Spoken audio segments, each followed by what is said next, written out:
daggalalan kalloo mudhii shimala dirmamuu kan koon arganii laalan sirna darbeen darbame laalan miidhama koon himanii hin fedhu an jaalala keenan jettee natti himte kaata gaafuma maqaa si dha'u maafonne rifatti laata yoosuman didee of qabu simboon kee obsana dhorke yaanatu garaan si hawwee jaalala farda daddaaqe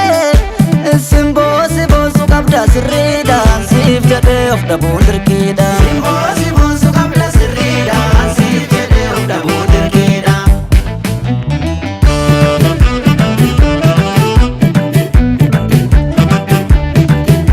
yennaan si arguu ana garaan na bada anas si jajee natu si boonseedha gubaan arganii jalalle akkana si jaalatame namni maraate ana lafa jalaan kanatteen ilaaltu na daddarbuu losuma na beektu miidhagaanis kana hunda boonni lafa tuquu si jibbiita faanni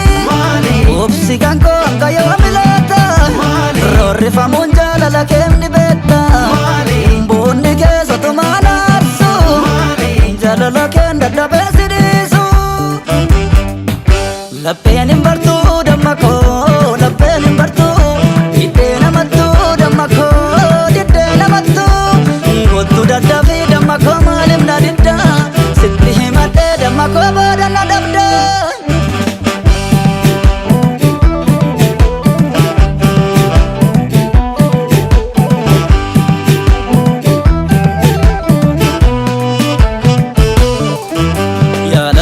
bifaan himanii laalan kashurrubbaan daggalalan kalloo mudhii shimala dirmamuu kan koon arganii laalan sirna darbeen darbame laalan miidhama koon himanii maal wayyaa eenyutti madhu waan qalbiin kiyya nagoote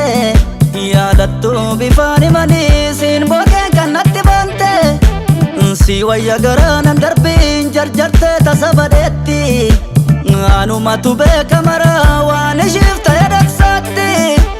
si jaalachuu kiyyammoo sirriidha rafee maqaa si dha'uun dirqiidha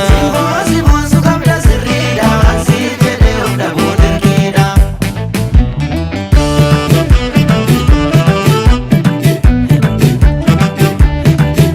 yoomnaaf hubattaa siif jecha faara dhabe kan sitti gamuu kuma ofiis yawwee gabaa jaalalaa takkan ba'ee dhaabadhe situu na bitee sannaqamee baqadhe lafa jalaan kanatteen ilaaltu na daddarbuu losuma na beektu miidhagaanis kana hunda boonni